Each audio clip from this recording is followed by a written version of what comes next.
Hey everyone, how's it going? It's Anthony Cosenza with the Orange and Black Insider. I'm with Scott Schulze.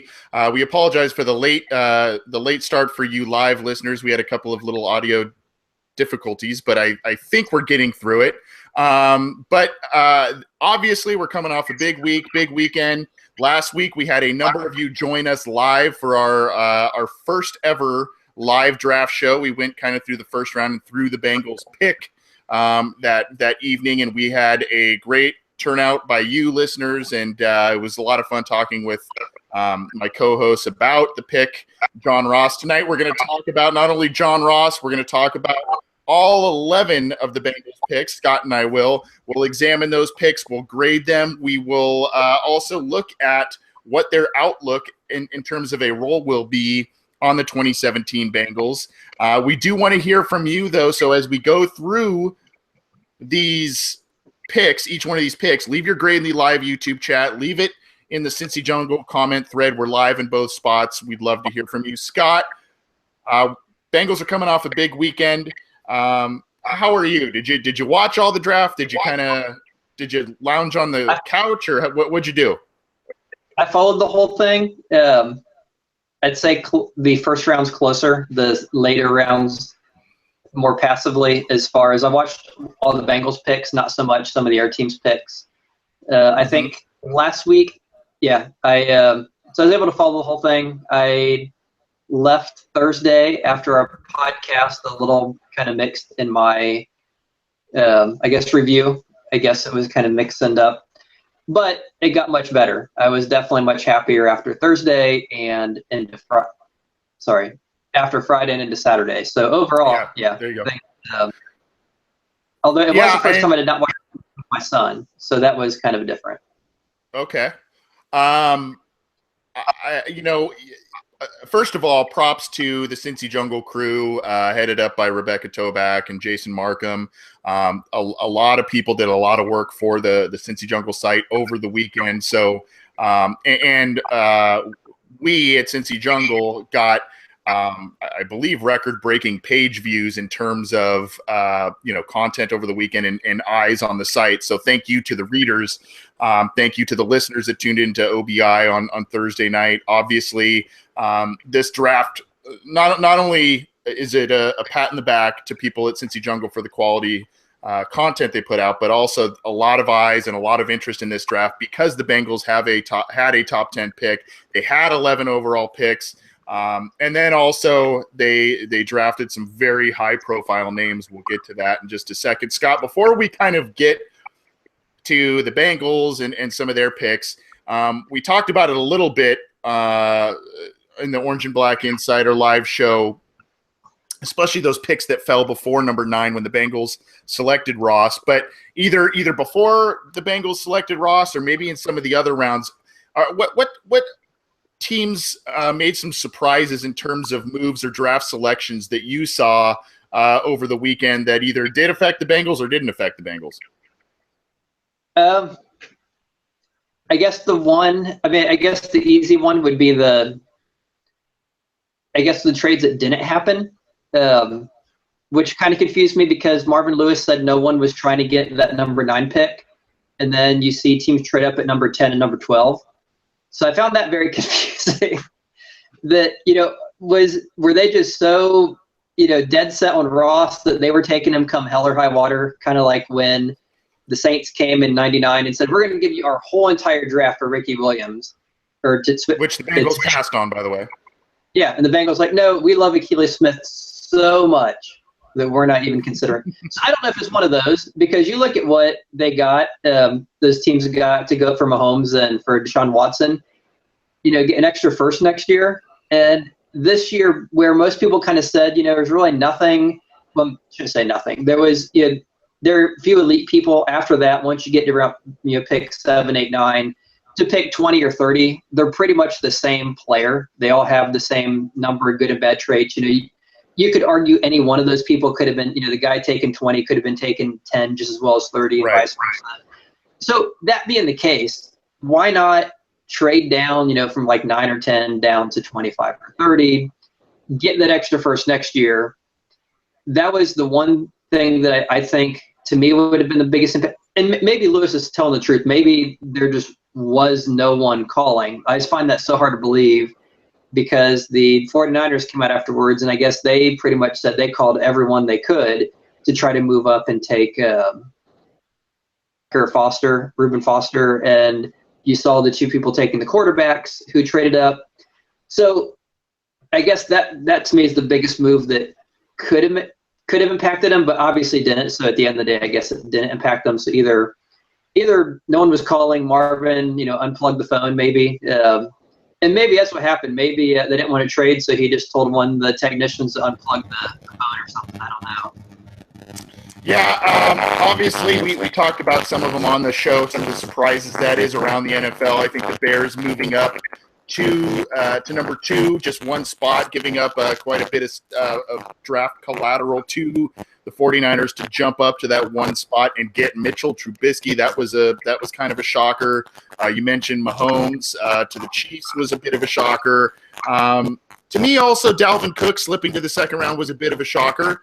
I thought, he could have been, even though he had some issues of his own, he could have been a guy that could have gone in the first round. I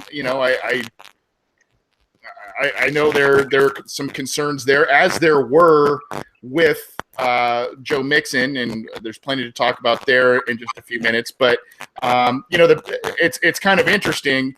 The Bengals actually traded their pick with the Vikings in the second round. The Vikings moved up to get Dalvin Cook, and then the Bengals got Joe Mixon in that same round. So kind of interesting how that whole thing played out. But that being said, it was a fun weekend filled with a lot of interesting storylines, some very talented players landing with the Bengals. Scott, let's start with Ross. You seem to be, I don't want to say lukewarm, but you seem to be not totally enamored with this pick. It sounds like you like it but don't love it. Maybe analyze the pick, what you see his role will be in 2017, and give it a grade. And also, before you do, Scott, I do want to once again encourage the live listeners to give their grades on each one of these picks as we go through them too. We'll read some on the air. So, Scott, Ross analysis, potential outlook in 2017, and your grade for the pick.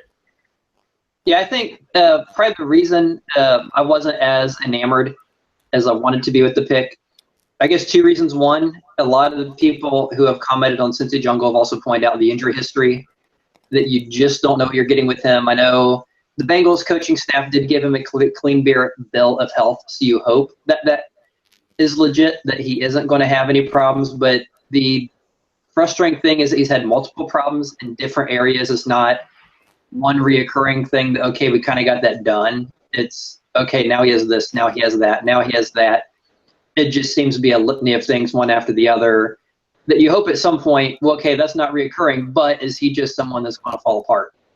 So I think that's obviously one of the challenges in taking someone that high. The other thing, at least for me, and I know everyone has their own opinions as far as what they like or don't like and prospects or whatever.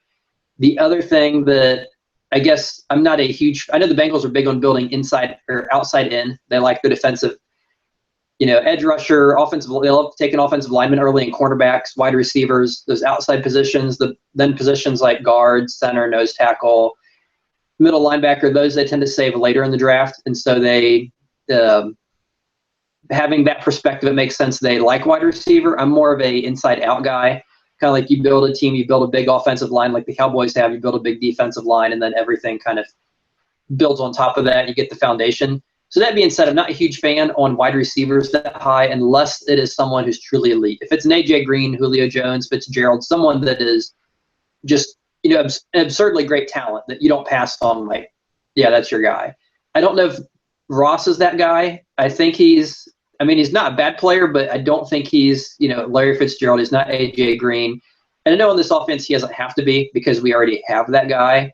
So that I think that this point would be the injury. And then, okay, if you're taking a wide receiver that high, I really want him to be a Calvin Johnson type, which I don't think he is. That being said, something that we alluded to earlier, there really wasn't anyone up there that high. I mean, you could have taken, Barnett. You could have taken, Taco or O.J. Howard, whoever you wanted to. The problem is anyone you took at 10, you could argue should have gone at 20 or 30. So in that regard, it's kind of hard to fault the pick, because I don't think they really passed on some elite superstar to get Ross. It's not like we're sitting here saying, oh my gosh, how in the hell did you pass on this guy to take Ross? It was, hey, you've got like 20 kind of equal people, more or less. You know, their grades are kind of similar, their talents, what they do is similar. So what you have, so you're basically picking which of these 20 you want. So instead of being at the end and picking, you know, getting the last of the 20 there at the front, so they kind of get their choice of those 20 people. And the choice they took, I mean, it's hard to fault a guy who's run the fastest 40 ever in the modern combine with the electric timing, or the electronic timing. I mean, that is pretty cool. And then you look at, okay, he's not just a straight line. He's not Darius Hayward-Bay. He's not a speed guy that you kind of hope will learn wide receiver, but he actually does run good routes. He has decent hands. He does seem to understand how to play wide receiver, has been very productive at doing it. And oh, by the way, he's the fastest guy ever in the NFL Combine. So it's really hard to say anything bad about that, other than, and right now he's healthy. So, you know, assuming the health thing stays, yeah, I mean, it's overall, I'd say that it's hard to say anything bad about that pick. So I guess, all being where they were and what was available at the draft, I'd have to say it's a A- B+ kind of pick. And I know I kind of rambled on, so I will be kind of quick where I see them using him. I'd say probably in a year or two, he's probably I think Boyd's in the slot, Green and Ross will be the outside guys. This year, I'm not quite sure, because they have LaFell in that role, and I know Cody Core is kind of in that role. So I don't know if he's just going to be maybe rotating with Boyd in the slot some, and then maybe backing up LaFell. I know offensive players tend to have a little better success with the Bengals getting playing time than defensive players as far as the rookies go. So that being said, I'm going to say he probably rotates in backup and probably is trying to push Erickson out of a role as a returner in year one. Interestingly, there have been some 40 times for people like Deion Sanders, for Bo Jackson, who have been recorded as being in the 4.21, 4.19 range. Unfortunately, that was the hand timer era.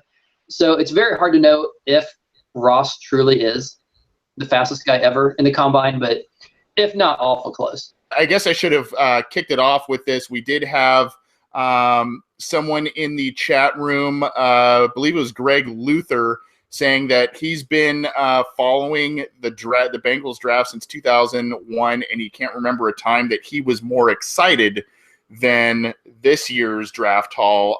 So, you know, a lot of fans are excited. Again, we're talking about John Ross, the first pick the Bengals made at number 9 overall. Sounds like, Scott, you said B-, B+. So I guess we'll go in the middle and you say B. I guess that was kind of your grade there. A-, B+. A-, B+. Okay. So B++, I guess, is what Scott gives the John Ross pick. Sharp. Yeah. I agree with a lot of things that you said there, Scott, and I do think that the outlook in terms of where he's going to play, I think he'll get, if he's healthy enough, I think he's going to get more snaps than a lot of people think, but it's still not going to be, in my opinion, I don't see him supplanting Brandon LaFell right away on the other side. I think it's more going to be some niche plays where they do 4 wide, where they get Boyd and Ross, Green, and LaFell. Green is a guy you can use. He's lined up in the slot before. He's lined up outside, obviously.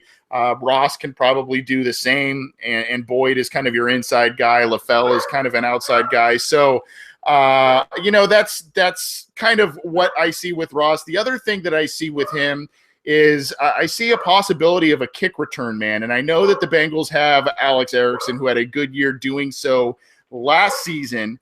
But I do think that John Ross had 4 touchdown returns off of kickoffs last year. And I think that is something that is to be looked at. I'll agree with you. I'll say B+ on the grade for John Ross at number 9 overall. I think it was a good pick. I think it was, even though you're talking about the third receiver in a lot of pundits' eyes, in terms of talent in this year's class, even though you're talking about the third, maybe possibly the third receiver at number 9 overall. So you wonder about value, but it was a need. And like you said, Scott, there's a lot of equal talent between pick 8 and about pick 2025 in this year's draft, regardless of position. And I was a little surprised that Corey Davis was the first receiver off the board, especially number 5 overall to the Titans. That was a big surprise. And yes, that is my dog in the background. He is barking, so I apologize about that. Got a lot of stuff going on. Man, life sometimes it's a lot. Anyways, let's talk about the second round pick, and there is a ton to talk about with this young man, Joe Mixon, running back out of Oklahoma. As I mentioned at the beginning of the show, the Bengals traded back with the Vikings to move. They moved back later in the second round. They collected another 4th round pick that they ended up using in this year's draft. The Vikings, as I mentioned, took Dalvin Cook, who was the third running back off the board. Leonard Fournette and Christian McCaffrey both went in the top 10. And then you had Dalvin Cook go at the top of the second, and then Joe Mixon then becomes the pick for the Bengals. Scott, I know you've been big on this kid in terms of his talent. Almost everybody says that, and I think we're all in agreement in terms of overall talent, this could be the best running back in this draft. It's all the other stuff, and it's what's between the ears for this guy. When you look at his film, I see a lot of different backs. I see LaShawn McCoy sometimes. I see a lot of Le'Veon Bell in terms of patience and avoiding tackles, avoiding contact behind the line of scrimmage. The Bengals were in love with this guy, and it wasn't a secret. They apparently did their homework with him. They met with him a lot. They spent a lot of time with him, and they were confident enough to draft him with their second pick in the 2017 draft. So your analysis of the Joe Mixon pick, what you think his role will be early on in 2017, and the grade you have for this pick. So I will start with the grade or analysis. And as you mentioned, anyone who has heard our podcast for the last month and a half knows where I stand on this guy. In my opinion, this was the pick that kind of made the draft for me. So if Ross was a B++, I'm going to say Mixon was an A++. And I totally understand all the outside of the off the field stuff, and I'm not going to argue any of that. It's kind of been played up ad nauseum as far as in the national media and pretty much everywhere else as far as what does he bring to the team? The media circus, the headaches, the this and that. Is he going to be a problem? Yes, it was something happened one time. Yes, it was 4 years ago. It didn't. It's a little different than the Ray Rice thing. He wasn't dragging someone across the hotel, and it was kind of a isolated incident. And you look at some of the history of what led to it, and there's some of the background and the testimony and the police reports, and it seems like an outlier for this guy. Hopefully that is, hopefully it's something that ever happens again. That being said, no one can really say other than him and God, what's going to happen in the future. As far as him on the field, there is no denying, at least in my opinion, there's no denying he was the top running back in this year's draft, probably the top one in the last few years. Him and Ezekiel Elliott, over the last 3 or 4 years, I'd probably put them above anyone else that's come out. Just watching his video, not just the highlights, but just the regular in-game video, the stuff that he does, the ridiculous one-handed, Odell Beckham kind of catches where he adjusts the ball like your wide receiver, the way the balance, and you watch someone like Fournette. Fournette's fast, Fournette's powerful, but when he doesn't have that natural elusive, like when you watch him run, you're like, wow, oh my, what am I seeing? Like you watch this guy, it's like someone playing Madden at like half speed. Especially for his size, right? I mean, yeah, and it's not like he's not a small guy. Yeah. Just the way he bounces, the elusiveness, the way, and you can tell this comes very natural to him. Some people have that where they're just really natural. They just understand, and their body, they can move their body in a way that a lot of us even in a video game would struggle to do. Just the things that they have the vision and balance. They see what they need to do. They're just very natural runners and avoiding. Kind of like chasing. Like you mentioned your dog. Kind of like if you try to chase your dog in the backyard, they're really hard to catch.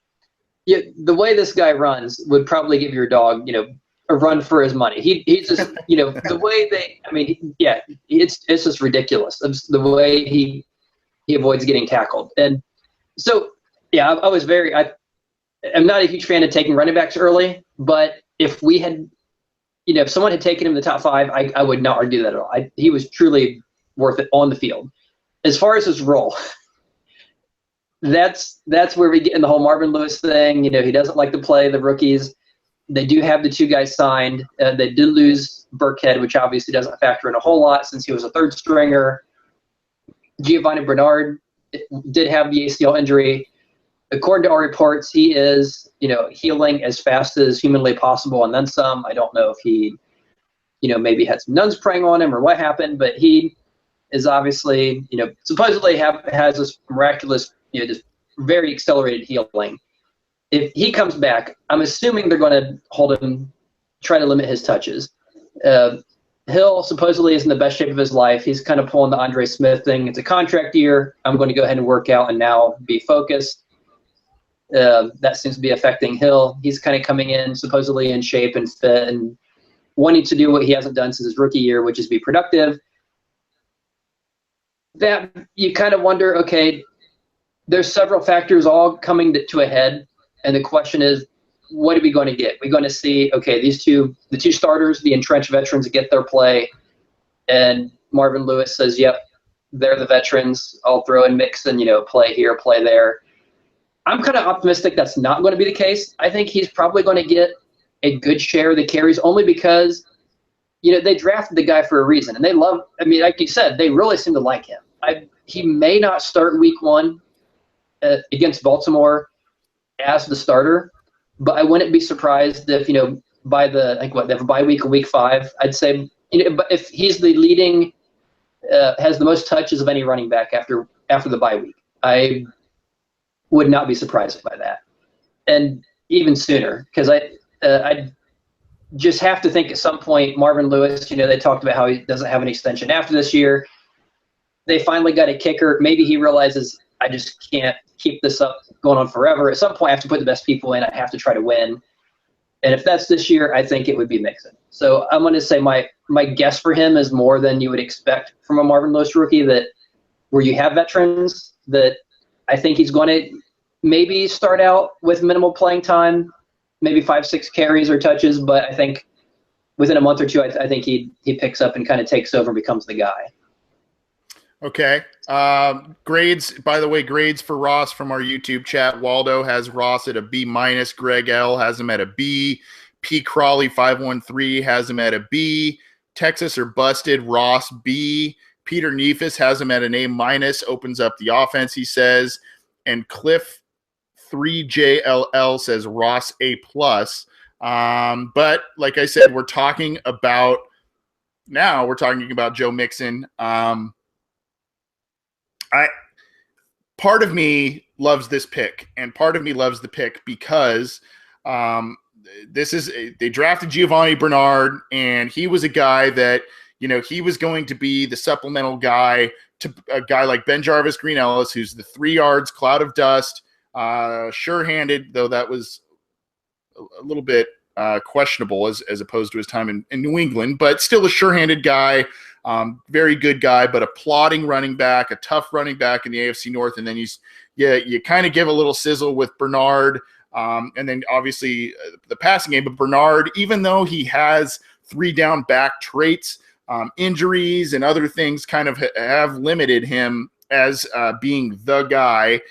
Jeremy Hill looked to be the guy in 2014 at the end of that season. And then since they've kind of let him be that a bit, and fumbles or lack of big plays or what have you have kind of been the norm with him. So now you got this guy, and I would think if you look at college tape, production, all of that stuff, this guy is probably the most explosive. He does actually have a little bit of experience returning kicks as well. So possibly that might be what might be in store. Again, I think the Bengals still like Alex Erickson. I think he did a good job last year, but they may have to find room for some of these guys like a John Ross and Mixon that maybe add that kick return element. I'll tell you this. I obviously strongly dislike Mixon's actions, what he did, what we saw. Pretty disgusting. I strongly dislike. I was pretty positive in night one that the Bengals were going to get Mixon in some capacity on night two, whether it was moving up and getting him, moving back and getting him, maybe he slips to the third round. I don't know. But I think I said on the air I was about 85 to 90% sure that Mixon was going to be a Bengal last week, and I felt it. I don't like the stigmas that come, obviously, with the Bengals, a team like the Bengals drafting Joe Mixon. I'm going to say this. From a value standpoint, the second round is pretty good value for that guy, even with the character flags. And what I liked about it is that they moved back to get him and not up. I think even though that's a little subtle thing that they did in order to get Mixon, if this team moved up to get a guy like that, I think that would even further the black eye that could have come with the PR side of drafting a Joe Mixon. I'm glad they moved back, got an extra pick, who ended up being a pretty solid prospect, but ended up moving back and getting him and not moving up for him. I will say this to Joe Mixon, I know he's probably not listening, but if he is, I will say this: he needs to really entrench himself in the Bengals community, in the Cincinnati community. He needs to endear himself to fans, however that may happen. I'm no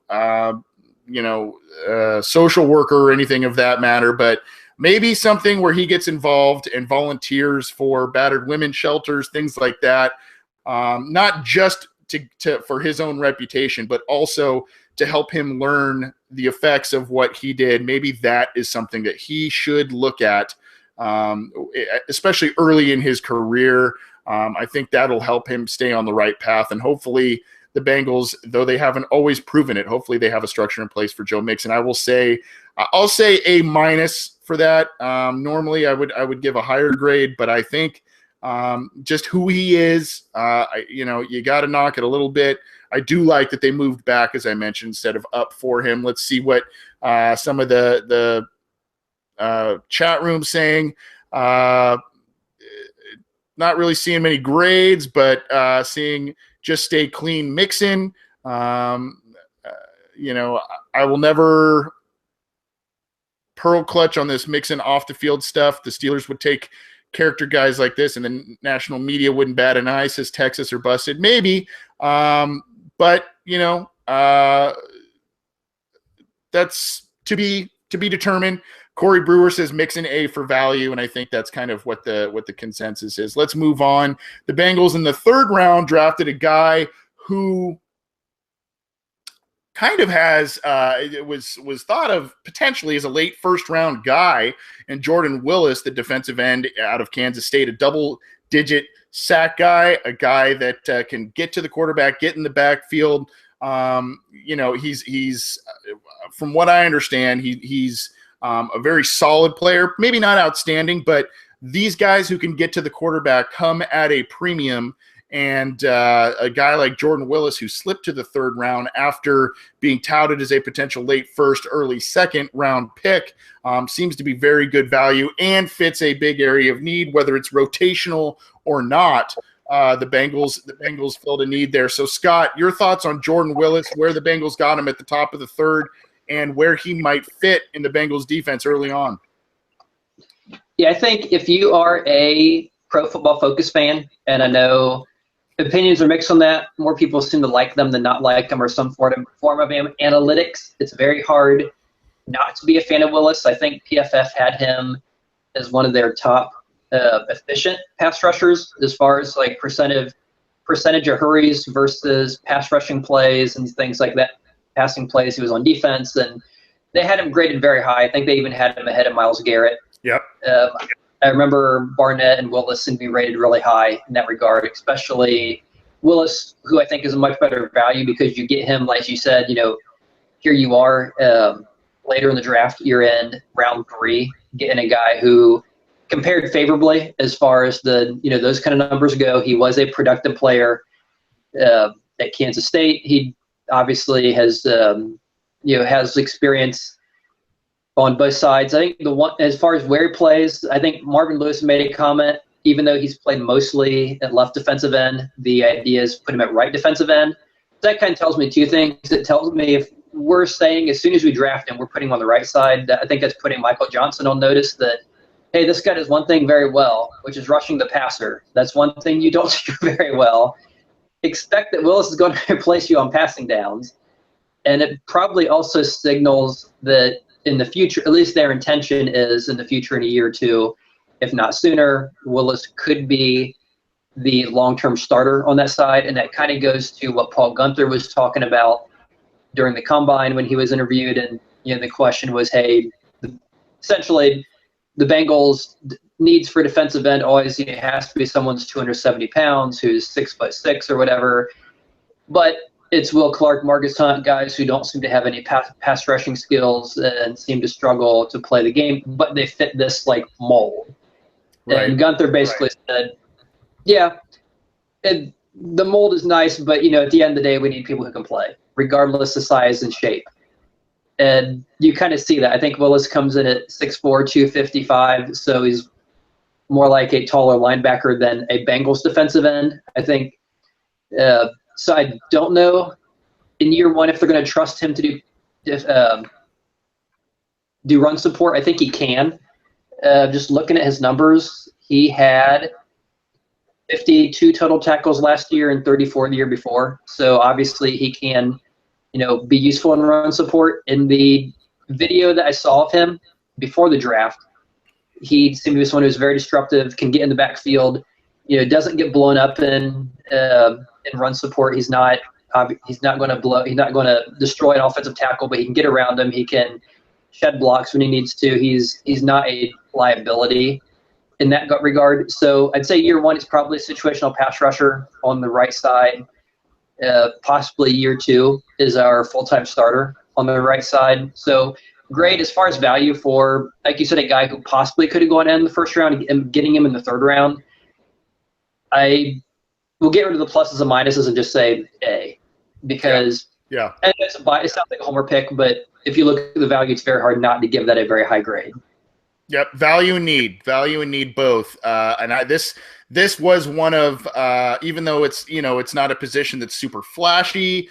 Even though this guy isn't necessarily a household name for those of us who have followed the draft, he's one of those top pass rushers in this draft. I mean, obviously there's the Taco Charltons and the Derek Barnetts and all of those guys who have been linked to the Bengals, but this guy was up there. And, Kansas State isn't always as solid of a program as some of the where these other guys came from, but he put up, was it 11 and a half sacks as a senior and 52 tackles. Yeah, you were right. 52 tackles as a senior. Now you compare that to in 2014 when the Bengals they lost Michael Johnson, if you remember, in free agency that year. They kind of reached for Will Clark in the 3rd round. And Will Clark was, as you mentioned, Scott, one of those big in the mold, the 275, 280 pound, 6'6", 6'7" guy. Now, Willis is no short guy himself. He's 6'5", 260. But he's more of a long type of guy instead of the thicker guys that they employ up front. However, his final year at West Virginia, Will Clark, 6 sacks compared to Jordan Willis, 11.5 sacks as the year before. And then as a junior in 2015, 9.5 sacks. Will Clark the year before, 1.5 sacks. So obviously the production with this guy seems to be much higher and have a much higher ceiling than when the Bengals drafted Will Clark. I think I cut you off there, Scott. You wanted to add something else. No, the only thing I'd say, I would just add to what you said.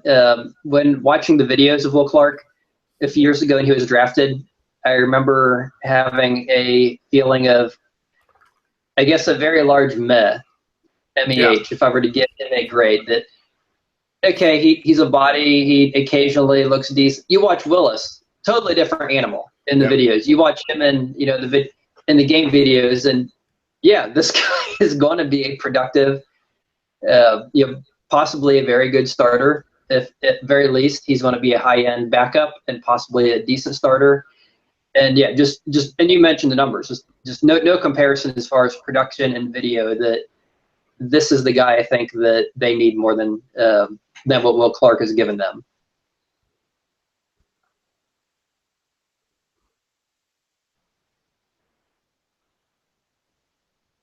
Well, we lost you a little bit there, Scott. But yeah, I mean, and you look at it. You look at Will Clark. Will Clark almost seemed to be a defensive tackle and defensive end body, especially what he did, with, in terms of skill set he brought to the table. So in terms of value and position of need, the player I would say that that Willis is a grade for me easily. I think he's a good player. I think he will probably be a rotational guy early on, and like you said, Scott, by 2018 he's probably the starter off the edge. That's not to say he'll be a 3-down guy once he's a starter. Maybe they supplement him as well, but I think he's a very good player, and I think that's very good value in the 3rd round. Now we get to another one of my favorite picks. In the 4th round, the Bengals had 3 4th-round picks because of the move back. With in the 2nd round, they got Joe Mixon, and then they got the Vikings 4th-round pick this year, and they got 3 really good players, I think, in the 4th round. And one of my favorites of this entire class is Carl Lawson, the defensive end out of Auburn. Now, he's the guy that, even though he's smallish, and you would think because he's a little smaller, he would bring more of the speed element, he's more of he's actually kind of a bull rushing type of guy. And I mean, it's not to say he's slow or anything, but he's more still as a stout power rusher. Had 14 sacks last year with Auburn. Does have a little bit of 9.5 sacks with Auburn last year. 14 tackles for loss. I misread that. But does have quite a bit of an ability to get in the backfield, disrupt things. Scott, your thoughts on Carl Lawson, the value the Bengals received? I mean, obviously there's some injury things there as well. Your thoughts on him, where you see him in the grade there? I guess I'm going to answer that out of order, just because the Bengals announced the numbers today. And very interesting. Sorry, I should clarify that. Their jersey numbers. And one thing very interesting is they gave him number 58, which those who know numbers on defense, the 50s are generally your linebackers. If you are a defensive lineman, you're in the 90s. So the fact they gave him a 550 series instead of a 90 series, granted, you can read into that what you want to, is very rare. You would see a guy in the 50s lined up on the line, especially in a 4-3. So it kind of makes you wonder what role they see, especially as you said, he was kind of a bold power rusher, not necessarily, Von Miller, guy who's on a blaze around the edge.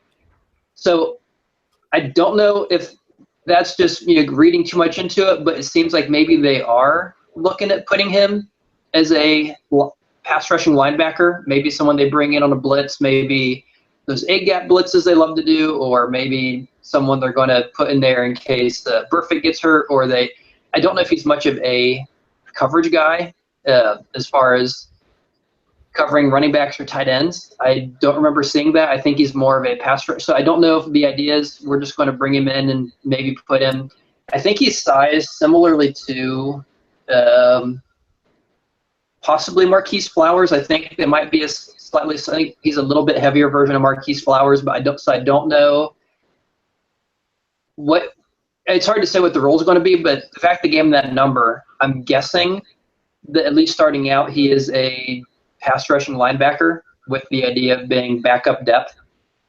because Burfict's either hurt or suspended quite frequently, and Vinny Ray has been hit or miss. And they still don't know what they have in Nick Vigil. They apparently know what they have in PJ Dawson, and for whatever reason, they just don't seem to like it. They've never really seemed to like any of the air folks as far as Marquise Flowers. I guess they do have Kevin Minter, but that's obviously a very short-term thing, and I don't think, Carl Lawson would be signed to play in the middle. So putting that all together, the usage I think is very up in the air. I would have expected a 90 number. Now, if maybe just ran out of 90 numbers, I didn't check to see if they ran out and just had to grab something else. Or, so it's hard to know what they envision in the role. I'm guessing some sort of pass rushing linebacker. As far as a grade, again, I'm going to sound very homerish, and I'm going to give it an A- because I'm feeling like giving too many A's. But again, it's a value thing. It's you're getting him in the 4th round. You're getting a guy who, when healthy, seems to display first, second round talent. Yes, the issues there that he has had some injury problems in the past, but if you're that talented and you're able to rotate him, you don't need to play him all that much. And in the 4th round, you can go ahead and take an injury risk because you're not using a top 10, top 20 pick on the guy. So I'd say it's an A, and I think he plays somewhere in the linebacking core. TBD, to be determined. Going back to the Jordan Willis pick in the YouTube chat, the grades from our listeners range from B+ to A minus, that sort of thing. So a lot of people like that pick. You're onto something here, Scott, in terms of the number that Lawson was given, and that is obviously number 58 was previously worn by Ray Maualuga, who as a rookie ended up starting at the strong side linebacker spot, even though he was more of a middle linebacker. But the Bengals loved what they saw from him so much that they could not keep him off the field, so they tried to get him at the strong side. And say what you want about Maualuga, he did have a decent career with the Bengals, even though he's no longer with them. But that if you look at Bengals.com now, Scott, Lawson is listed as a linebacker officially. Now things could change. He could become a defensive end, that sort of thing. I love this pick. I do. The Bengals need guys who can get after the passer. They need guys who can consistently bring down quarterbacks like Ben Roethlisberger and Joe Flacco 4 times a year. You now have another pretty big athletic guy in Cleveland, DeShone Kizer, who you need to get to the ground with frequency. So I like the fact that the Bengals went back-to-back pass rushers with guys who could have been late first, early second round type of players. But I worry, and this is what drives me nuts about the Bengals, when they get guys like this, they try and get cute. They try and do the square peg round hole thing. And I now there's a chance that Lawson can flash ability to play in space, play against the run, and be a strong side linebacker that you can put his hand in the dirt and be a 3-down type of guy. That would be great. But early on, that's going to take some time. The Bengals have done it with a number of different players, and it has not worked. And going both ways, whether it's a linebacker they try and convert into a true defensive end, and Dante Moak. If you remember, they tried to do the same thing early in Michael Johnson's career. They tried to make him an outside linebacker. That didn't work. David Pollock, he was a rushing defensive end in college. They tried to make him an outside linebacker. He flashed a bit. Obviously got hurt, and that's not really his fault. But I hope that if the Bengals really think this kid can play linebacker, I hope that he has truly shown them the skills to be able to do so. Because if he can, obviously you have a very talented starting 3 linebackers potentially in him, Minter in the middle, and Vontaze Burfict on the weak side. It's just a matter of, if he can't do that, are you going to then force him to and not let him do what he does best and rush the passer? I hope that's not the case. I'll say A- because I would have given this an A+ because I really like this kid. And I think he would have been a very nice rotational guy to the Bengals front. But in value, all of that still keeps it an A. But I say A- because the Bengals are calling him a linebacker, and I hope that means that they're not going to take away his pass rush skills. I don't know. Did you see that on the site today, Scott? I think I saw was the number and kind of the implication. I didn't see anything specifically about their usage, although I did find an interesting question in our chat from Michael Myers that I like, and he asked how Chris Smith fits in, and I think that's a great question because we just talked about two good pass rushers that should be making the roster and should be getting playing time, and obviously Dunlap's not going anywhere. You hope he doesn't get hurt. Okay, you just added Lawson, you just added Willis. Michael Johnson is still there. I think Wallace Gilberry's still there. So then the question is, okay, where's this Chris Smith guy fitting in that is traded for? And you have to imagine, okay, one argument when they traded for him was, okay, you at least want someone there depending on who the draft falls. But then again, you aren't trading for a guy just for the hell of it. There's a purpose you're trying to obviously like him. And so I think it's a very interesting camp battle. I don't know if this possibly points to Michael Johnson being, a potential guy who could be cut if all these other guys flash some signs of greatness, or at least the ability to play. I would be interesting to see if the Bengals go that far to cut Michael Johnson. If not, I think it could possibly mean that Gilberry could be on the way out, even though I know he is more of a kind of a nickel guy, kind of a guy they like to swing inside the pass rush, but you have all these other folks there. So, yeah, I think it raises a very interesting question. I'm just going to go on a limb and say it means Michael Johnson could be on the way out. I don't think so. I don't think so. I get the reasoning totally. I know you're laughing at me, and I get the reasoning. Especially with a higher contract. I just think he does bring length, leadership. He does bring a lot of those things that Marvin Lewis tends to hang on to in terms of his leaders, his locker room guys, quote unquote.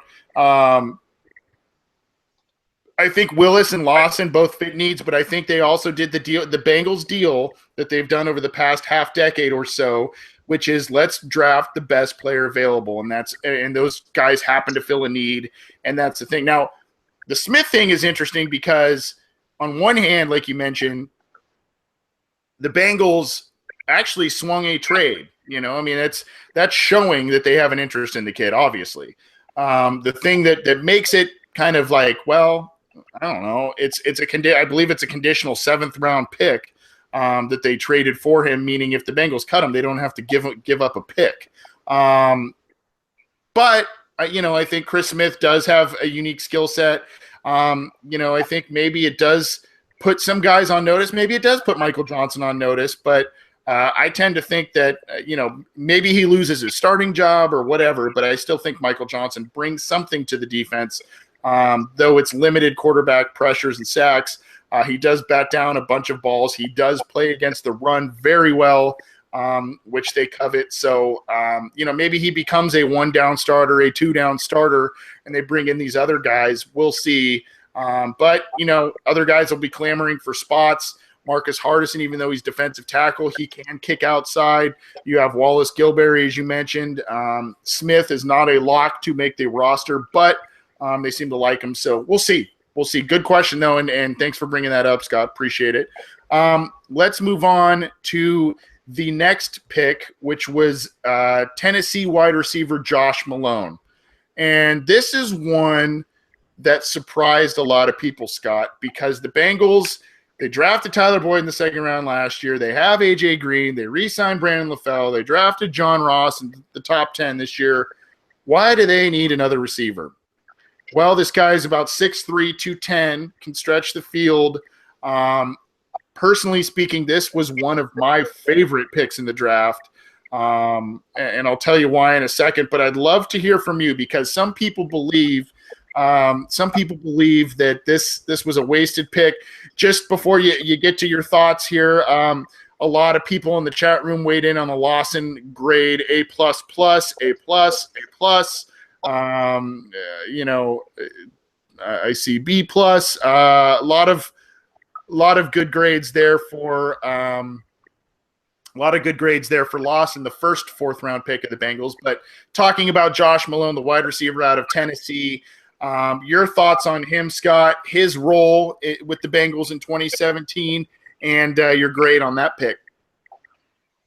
I'll start with the role. I'm going to say it's going to be minimal, just because right now they seem to have a logjam as far as AJ Green, Brandon LaFell, Tyler Boyd, and then John Ross, who they just drafted. I think are obviously going to be the top four. After that, I think the targets are going to be very few and far between for anybody outside of that four. Plus, when you figure they're going to be throwing the running back, they're going to be throwing to Tyler Eifert if he's healthy. If not, CJ Uzomah, or fill in the blank there.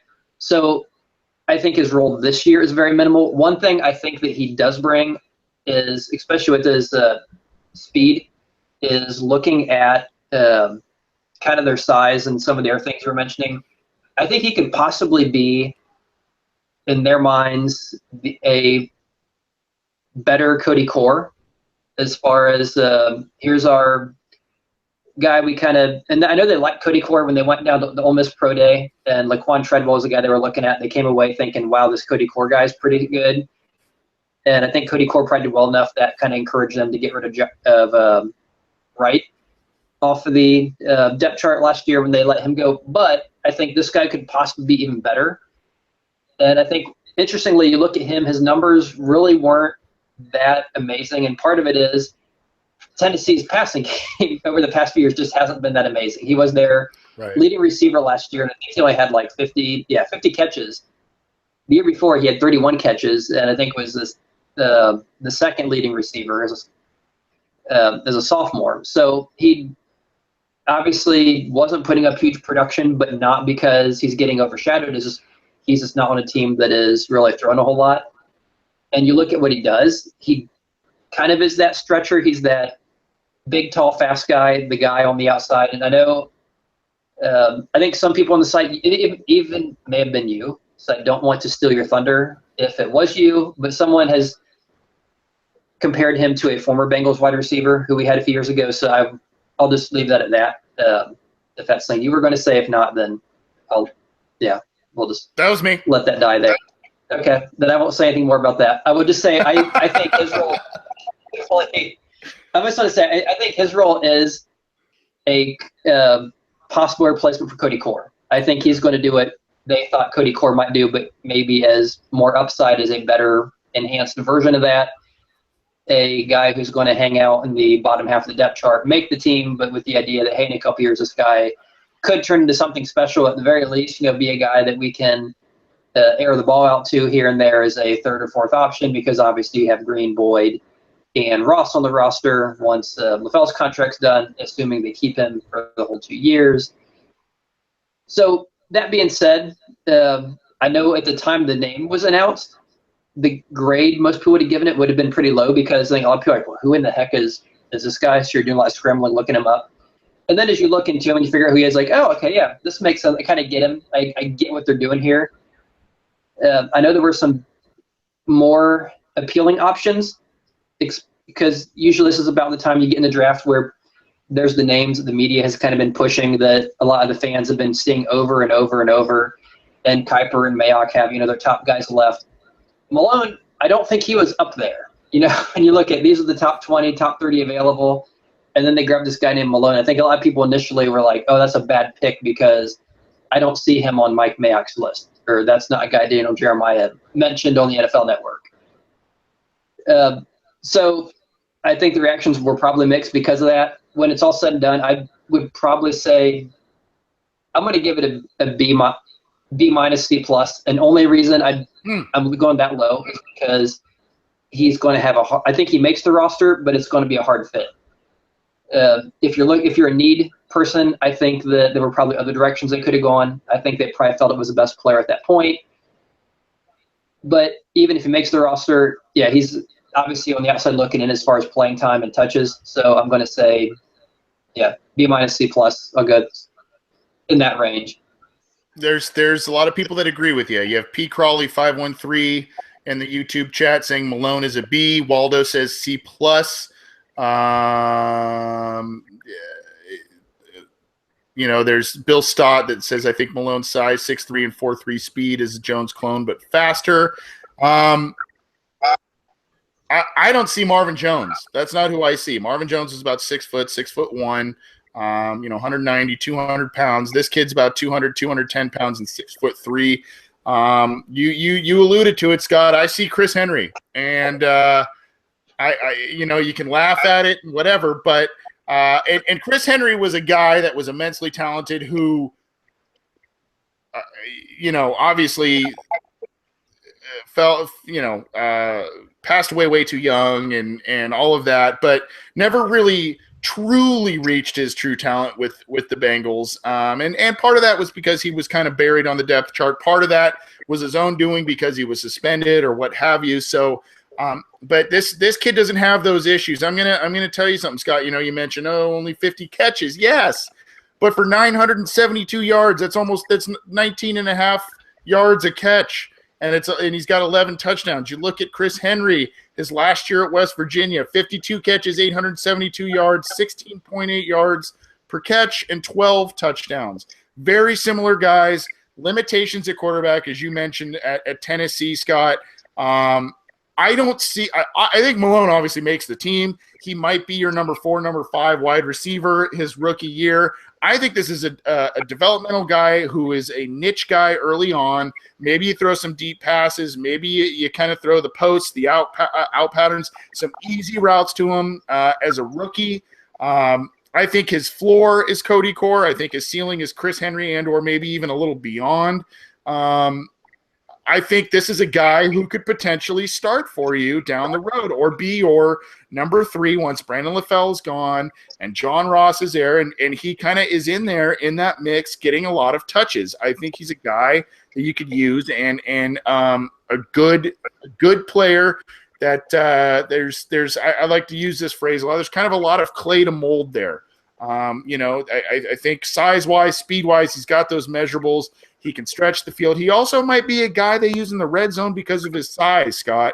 The Bengals struggled in the red zone a little bit, and though Malone seems to be more of a deep threat, you throw the jump ball to him in a fade in the corner of the end zone at 6'3". He's gonna out jump a lot of the defenders. And what I saw, and granted, he needs work on route running and doing a lot of development in a diverse offensive scheme. But one thing I saw is he will high point the ball well and out jump defenders, and he will beat defenders deep. I don't know if you saw the same thing with him on some of his tape. Yeah, I mean, he obviously showed the ability to get deep, and I think he also did a good job of making some nice catches on some deep balls, especially in traffic. I think one thing that people could complain about, and I think is a rational complaint, is you can mention this year he makes the roster. He's not going to be, I think, in the top 4 or 5, maybe in the 4th or 5th. But you're looking at someone who's probably 6th, 7th, 8th receiver, and a legitimate complaint I think people could make is, hey, the biggest problem last year is offensive line. But has had his struggles. You just lost Whitworth. You lost Taylor. Why are we taking an 8th wide receiver and still haven't touched the offensive line? Yeah. So I think that's another reason, as far as, he's a good player, but at the same point, you have to get people who are going to contribute and get more than, 2 snaps a game kind of a thing. And so I agree with everything you're saying. And I'm not really a need-based person, but at the same point, it'd be nice to see them at some point in their life draft a center or someone, before the 4th or 5th round. Yeah, well, I feel you. The only and I get that argument, and I understand why people look at the Malone thing and say, and I don't want to spend a ton more time on this, but I'm just going to say this to your argument, which is a good one. They seem to be first of all, if they were to draft an offensive lineman this year in the first handful of rounds, there is not a starting spot currently open for one of those players. Andre Smith is, by all accounts, going to be the new right guard. They are relying on the 2 tackles from 2015 to man both starting spots. Like it or not, Russell Bodine seems to be the guy at center, and then Clint Bowling is the most, kind of battle-tested veteran on that line. So even if they drafted a guy, it doesn't seem like they thought that they could get a guy in a weak class that could come in and usurp one of those starting positions from one of those guys. That's one of the only arguments that I have, along with the fact that they probably like Christian Westerman as a developmental guy and another guy, J.J. Dealman, we'll be talking about in just a minute. That's the only thing I can say, as well as you look at the offense last year, and when Green went down, when Eifert went down, this offense was anemic. They could not score points. Towards the end of the year, they were putting up 10 and 13 points, 16 points. It was anemic. And that's why they decided to go with the skill positions, Joe Mixon, Josh Malone, John Ross. That's kind of my thinking with it. But I do understand the thinking on your end, Scott, as well. Scott had about a C-plus grade for Josh Malone. That seems to be kind of a little bit of a theme in the chat room, the YouTube chat. I'm going to go B+. I just really like this kid. And I like the fact that he's got the measurables. He's got some good college production. And if he doesn't pan out, it's a 4th-round pick. Big whoop. You've got John Ross, Tyler Boyd, A.J. Green, Brandon LaFell to lean on. But to me, this is a guy whose floor, as I mentioned, is Cody Core. His ceiling could be Chris Henry or beyond. And I really, really like this pick, and I think it brings excitement, and it helped balance out the draft in terms of special teams, defense, offense. So we'll get to that next. We'll get to that a little later. The Bengals, late in the 4th round, picked a defensive tackle out of Michigan. You might say that the Bengals don't really need too much defensive tackle help. They did lose Domata Peko, but they kind of almost seemed to think that was going to happen regardless, because they used a pick. And that's kind of the beauty of this draft as well, Scott, is the fact that the Bengals kind of get 2 extra picks this year in William Jackson III and Andrew Billings, who they didn't even have last year. They get those guys back, and granted, hopefully those guys stay healthy this year, but by most accounts, Andrew Billings seems to be a guy that could be the starter at defensive tackle regardless. The Bengals drafted yet another defensive tackle in the 4th round, as they so often like to do, and Ryan Glasgow out of Michigan, a guy who probably isn't the most athletically gifted guy, but is known as a very, very tough player, a guy with a mean streak, a guy who will go after the ball and do a lot of good things for a defense. Probably seems like a guy who is a good rotational player, especially at first. Scott, your thoughts on Ryan Glasgow? Yeah, I think this one is kind of interesting. He obviously had a good year, especially late in the year. He had some big games later in the season. Interestingly, if you look at his career up until senior year, he had, I think, a total of 1 career sack in 3 years. But he seemed to be a guy who, especially later in his senior year, did a decent job of getting some push. I think obviously the top 2 are Atkins and Billings. I am a big fan of Marcus Hardison as far as what I think he can bring to the team. I agree. I think Glasgow probably is a guy who is comparable to like a Deshaun Williams type, someone like that, who is probably going to competing. I think those 2 are probably competing for a role. Maybe Brandon Thompson, Pat Sims might be competing for another. So I think he may make the roster, may not make the roster. He could be a guy who is maybe coming on late, and maybe I would guess practice squad, if that, just based on how the defensive tackle position shakes out. I know some of those guys I mentioned have had a bad history of trying to stay healthy during training camp and in the season. So who knows what we'll need as far as depth, who's even going to be there when week 1 starts, who's actually healthy. If I were to say right now, I'd want to give it a C, just because I think he may or may not make the 53-man roster, and I think a lot of it depends on the people in front of him. And usually they keep 4 defensive tackles, and my personal take is I think that Billings and Atkins are obviously 2 of them.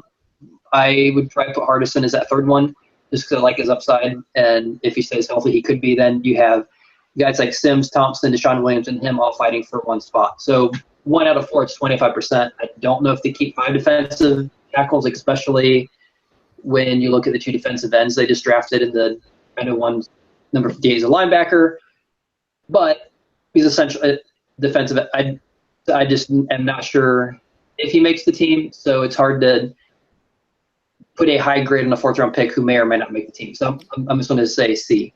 Okay, fair enough. Okay. No, fair enough. I do think he makes the team because it is a relatively high pick, and I think that he's a guy that they like. And if there's one word I could probably use for this guy, it's active. Just he's always moving, always around the ball, always doing something positive. 39 total tackles, 8.5 for loss, 3 sacks last season, 1 forced fumble. He kind of moved around on the defensive line too, which the Bengals like that versatility. You know, I like the Deshaun Williams. I like the Deshaun Williams comparison. There's also another guy who was an undrafted free agent out of Virginia who I liked in college. His name's David Dean, another active, kind of small. I mean, Glasgow's not small. He's 302, 305. So he's not small, but he's not, a Demata Peka 320, 330 type of guy right in the middle. But he's a guy you can move around a little bit, maybe get in there on rushing downs. There's also, like you mentioned, Scott, Brandon Thompson in the mix, Pat Sims in the mix. So there's a lot of competition at that spot. That does get some people. It'll make some people wonder if he does make the team, but we'll see. I like the kid. I don't love him. I do think he's got a good niche in the NFL for somebody, whether it's the Bengals or not. I'll say B- on the pick. Like you, I thought maybe some offensive line could have been an offensive lineman could have been taken here. Maybe something else besides a defensive tackle, but it seems that he was a top 150 player in the draft, and the Bengals got him before then in terms of overall pick, and so they got a little bit of value there. Just an active guy, probably someone who's going to be a rotational player for them, but as we've seen over so many years, the Bengals have absolutely killed it in the 3rd and 4th rounds with defensive tackles, whether it's guys, like we mentioned, Peko, Atkins was a 4th round guy, Pat Sims, who's been a solid NFL player for a long time.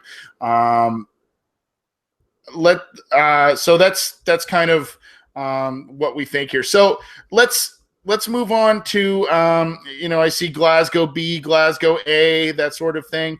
Let's hustle through these next couple of picks, Scott. In the 5th round, the Bengals had 2 picks, and both of them were interesting. One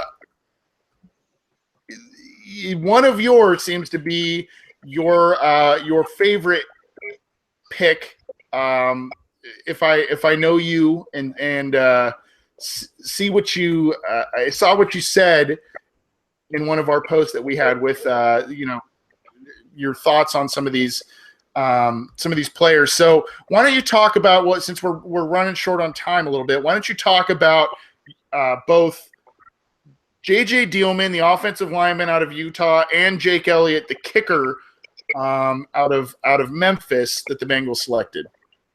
Okay, I will start with the one I like the most, which is Jake Elliott, and I'm going to give that an A+.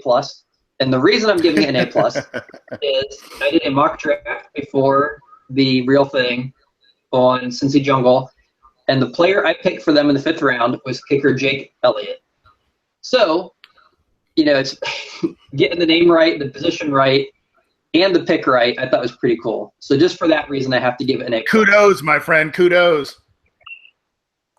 So Mike Mayock, look out. You may have competition. There you go. That being, and I also, unfortunately, messed up on that receiver, the kid from Tennessee. I think I had the position, and I was looking for a tall, fast receiver, but just grabbed the wrong one at that spot. Anyway, that being said, why I like the pick, I know Zane Gonzalez was the guy who everyone was kind of talking, Zane Gonzalez than everybody else. I'd gone through and done some scouting report profiles of the kickers a month ago for Cincy Jungle, and the one thing I came away with on that was it really wasn't Zane Gonzalez and everyone else. It was Jake Elliott, Zane Gonzalez, and then everyone else. And I think the reason Jake Elliott didn't get the press is Zane Gonzalez had a very good senior year. He was like 7 of 9 from 50 yards. I think he was maybe 21 to 23 or something like that overall. Had a very good senior season.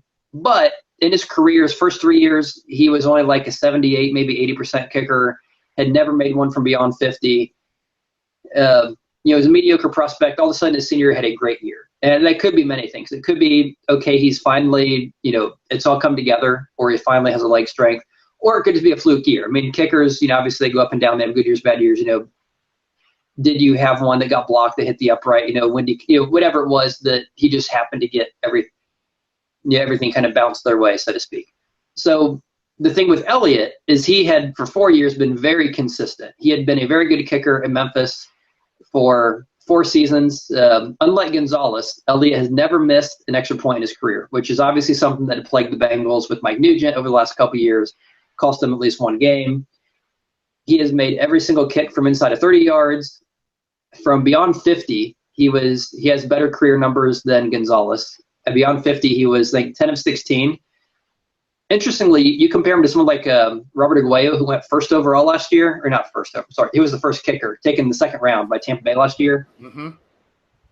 I think both these guys are better than Aguayo because their numbers inside of 30, obviously Aguayo and Elliott are both perfect.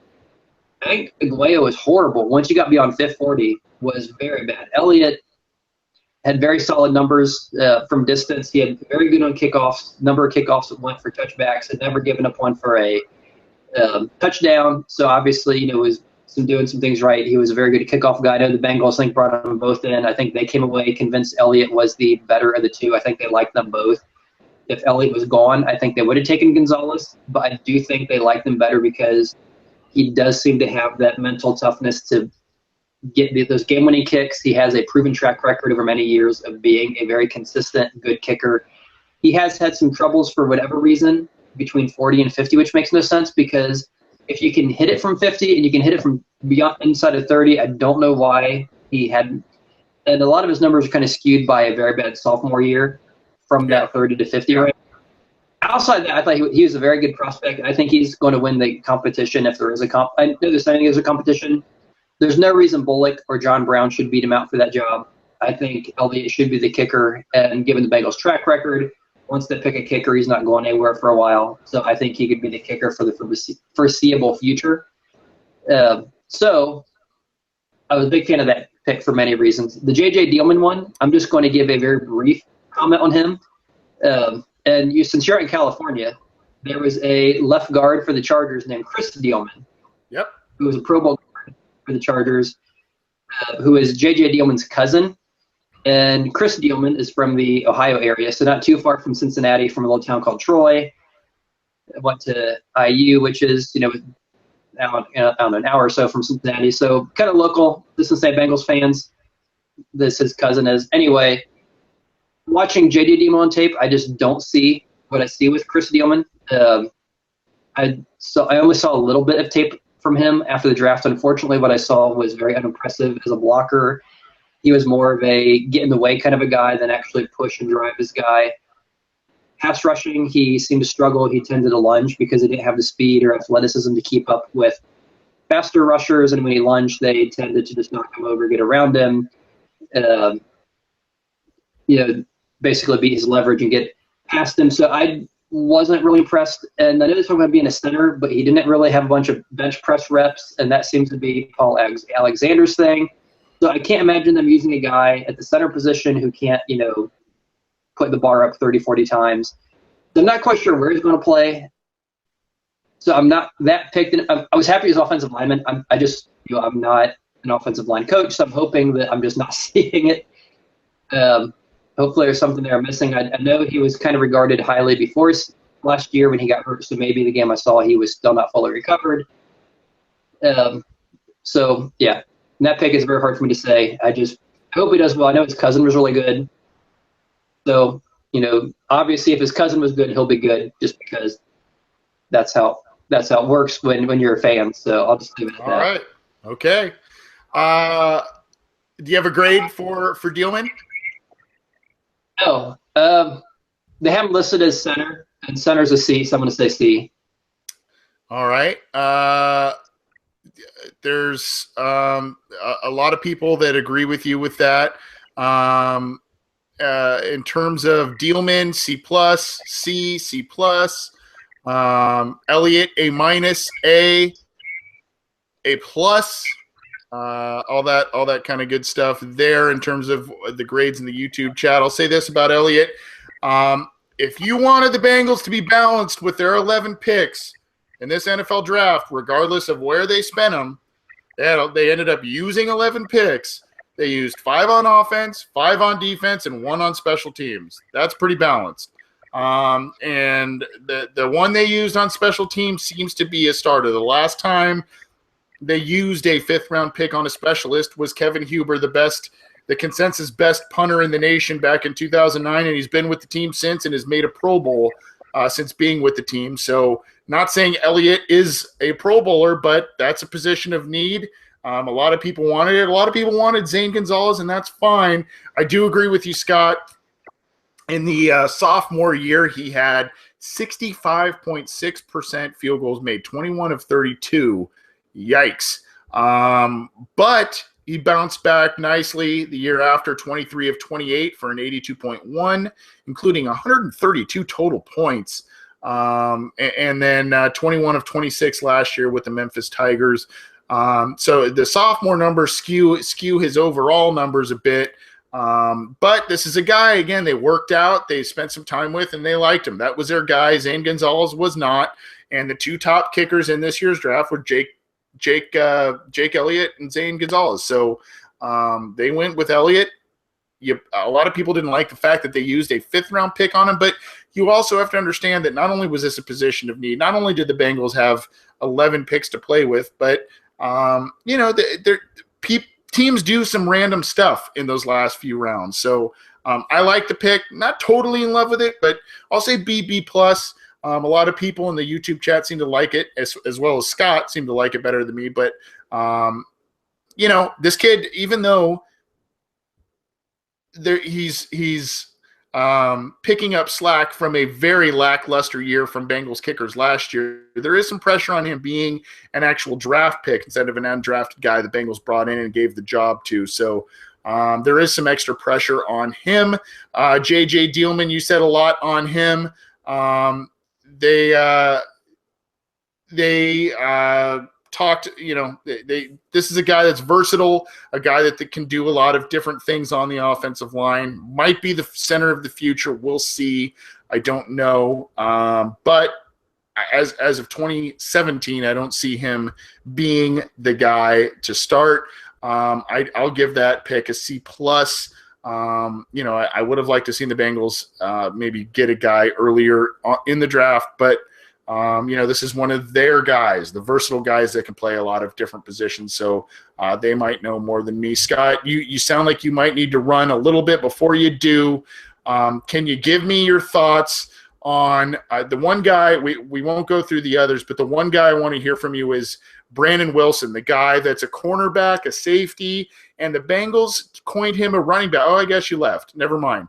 But I'll say this. Brandon Wilson is a guy that I find very intriguing, a guy that is incredibly athletic, and a guy that the Bengals can get kind of cute with in terms of how they use him. Oh, you're back. Scott, you're back. Yeah, sorry. Doing this thing on a tablet is not the screens don't always adjust to the tablet size. So. All good. I know you got to go, man. It's late, but I just wanted to get your thoughts on Brandon Wilson, the guy who played safety for Houston, I believe a little bit of cornerback, and now the Bengals have him potentially lining up at running back this year, of all things. We don't need to go too much into the other picks, but this one I thought was pretty interesting, and how the Bengals might use him. And they actually traded up to get this guy. So I believe they had 12 or 13 picks at the time and traded up to get this guy in the 6th round. Yeah, that was an interesting thing. There was an podcast on the Bengals.com site about that, about the whole draft with Duke Tobin. And the thing he mentioned, I guess they really loved his measurables, his athleticism, his ability to kind of do multiple things. And he mentioned, he said there were several teams who had gone to his pro day who had seen him And at that point, I think they were just in the mindset, hey, we have 11 picks. We aren't going to have 11 guys make the roster. You know, we're dealing with 7th-round picks at this point. Let's go ahead and trade one of those, move up, make sure we get him. They didn't know if anyone else was going to go after him or not, but he was one of those people. I think they were kind of hoping he would fall to them as a project. That being said, this seemed to scream special teams player. Yeah, and which I'm fine with at this point. I mean, you're looking, if you're going to be getting a 8th linebacker or a 9th wide receiver, you're getting very deep in the depth chart, kind of hoping to make something stick. And this seems to be the point where the Bengals like to go after that guy, like that James Wright. When he was drafted, a lot of people were very confused. And in the press conference afterwards, Marvin Lewis kind of mentioned one of the reasons they grabbed him was the idea he would help on special teams. And this seems to be one of the Bengals' things is when they grab guys late in the draft. I think that they did a similar thing with Boom Herron when they drafted him. It wasn't so much to be a running back. It was, hey, we think he might be able to make it on special teams. And that's what this kind of screams is, hey, this seems to be a very athletic kid who can do multiple things. Cedric Pierman, well, yeah, he's technically a running back, but we don't use him at running back. We need every running back on this team to get hurt and then some before we'd ever give Cedric Pierman a carry. Seems to be their attitude.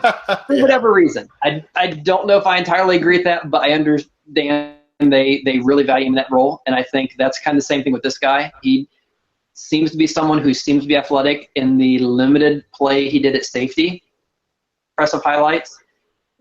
So I think he has a chance of sticking somewhere on the offense. I'd probably say more defensive side of the ball. I know some people have him rated higher as a running back. I don't know where he fits, especially with the 3 guys they have this year. Unless they're looking at a deep possibility. But at that point, I think he's pretty much a special teams player. And I think that being said, he could be a good one. I don't know what he's done at Houston as a special team where I don't have any stats or anything on that. And his athleticism, some of the comments they said about him, I think they're going to line him up probably on the depth chart as a safety, with the idea being this is going to be probably our, the running reverend isn't getting any younger. They obviously need someone to fill that kind of special teams ace role, and I'm assuming that's going to be this guy. At least that's the plan. Yeah, and I love Cedric Pierman as a human being and as a Bengals player. That he just does, and as a former coach myself, that is a guy I would kill to have on my team. Just does everything the right way, does everything he asks for, and it would pain me to see Cedric Pierman leave if that's what this Brandon Wilson pick means. But this is a guy in the 6th round that the Bengals could potentially just kind of have some fun with. If he makes the final roster, he could play defensive back. He could play slot corner potentially. He could do some things on special teams, whether it's gunner, kick returner, whatever. He just gives them flexibility. He gives them roster flexibility in a year that they might need it with possibly keeping 7 wide receivers and all of that. I'll give the pick about a B+, A-. Some others love it in the YouTube chat. I'm seeing A+. I'm seeing B+. B-, A+, A. So a lot of different positive grades for that. Obviously, we're running a little out of time. The Bengals also drafted Jordan Evans, a linebacker out of Oklahoma. I think he's rangy. He ran a 4.5, I believe, at the Combine. So, Scott, I think he's an interesting guy, especially in pass coverage. Any quick thoughts on him? Yeah, let's give one quick thought, and then I'm going to have to run. On one interesting thing, if you read some of the scouting reports on him, is that he's not an aggressive hitter, which seems kind of odd. So I went back and watched some video of him, and amazingly, that's dead on. He does a very good job of getting in position, and then just kind of stops and waits for the runners to come to him. Kind of like if you picture a little kid jumping, maybe trying to do a layup or slam dunk, or going to jump. They run real fast and they stop and get all their momentum, and then they jump. Yep. And you're like, no, you use the speed. But he seems to do that when he tackles. He does a good job of kind of getting there, but doesn't have – I don't know if he's afraid he's on a miss, so he just kind of slows down to keep the runner in front of him or what it is. But he's not – he doesn't seem to have that I'm going to get in position and then keep going and drive into you with that momentum. I'm going to I'm going to get in position, kind of get there, and then I'm going to kind of slow down and kind of like corral you and kind of keep you there, and kind of let the rest of the guys kind of gang tackle you. Yeah.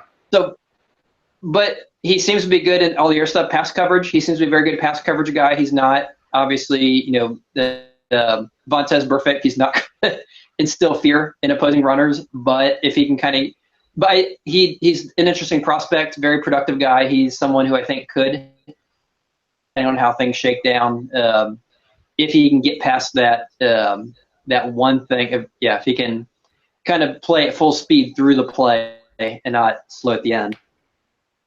Yep, and I agree with you. And 4 interceptions last year, 5 in his career. Before last year, 2 of which he returned for touchdowns. So that provides big value in terms of the Bengals. Maybe this is their next Emmanuel Lamur type of player, a guy that can be either a spot starter or a guy that can be out there on nickel, dime, passing downs, that sort of thing. I like the pick. I like the value there. I'll give that one a solid B+. I think that's a good player and a guy that could fight for some not only a roster spot, but some decent playing time, especially in passing downs with the Bengals. Then they also drafted Mason Schreck, the tight end out of Buffalo, who has an uphill climb, but the Bengals seem to like him. Some of the draft nicks thought that Schreck was more of who, by the way, has a really funny name, Schreck. You can have some fun with that, but is a guy who said, oh, he's more of an inline blocker, more of a stout. But you actually look at his tape, and he actually makes quite a few good catches and seems to be an athletic guy, probably a developmental practice squad guy at this point. Hard to give a grade on it. I guess you go B, B-, whatever. I do think the Bengals did need a tight end. I would have liked to maybe seen one a little higher than the 7th round, but I think tight end is a bit more of a need, as evidenced by O.J. Howard being mocked to the Bengals in the top 10 by quite a few people. But that's another story for another time. Scott had to bail. I'm going to get out of here as well. Unfortunately, the entire episode, well, fortunately and unfortunately, was about the draft class, but we had a lot of interaction in the chat room. Appreciate it. I want to give a shout out to Keith Evans on Cincy Jungle, who said, good to see you guys again. Excited for Bengals football. This is the best draft since 2011 is what he writes in the comment threads on Cincy Jungle. Speaking of Cincy Jungle, you can catch all of our content on YouTube, on SoundCloud, at Cincy Jungle, on iTunes. So subscribe, download, all of that stuff. I want to say thank you to all of you who tuned in live last week for our first draft show. Obviously, that was kind of one that was off the cuff, but I appreciate you tuning in, interacting, and love to see the reactions of both my co-hosts and all of the people who tuned in. So thank you very much for that. Thank you for tuning in live tonight. If you have a question or comment that we didn't get to this week in the live show, you can contact us on Twitter at BengalsOBI or the OBinsider@gmail.com, and we will attempt to get to all of your comments. I did want to say something. I believe he's in the chat room. Slip Ammo asked me last week where I got my shirt I was wearing last week, which if you didn't see it, it was a stormtrooper that kind of had the Bengals stripes down its helmet. Those are available online. I believe Cincy Shirts is one. CincyShirts.com is one. And you can find it online. My wife, I actually have 2 of them. My wife and my brother and sister-in-law bought me each a shirt, and I love them very much because I love the Bengals and I love Star Wars. So, like those, and go check it out. Slip Ammo. I saw that comment in one of our videos there. Anyways, guys, thanks for tuning in. Appreciate it. This has been the Orange and Black Insider. I'm Anthony Cosenza. Scott Schulze was my co-host. Unfortunately, Connor Howe couldn't join us tonight, but he will be in the future. And we're going to be having some guests coming up in the next couple of shows, so tune into that. Download all of our content. Leave a comment. Leave a review. Subscribe to our channels. Keep it glued to Cincy Jungle for all of the content analysis and everything that comes with that site and all of the great work that all of the contributors there do. Thanks for listening. We'll see you next week.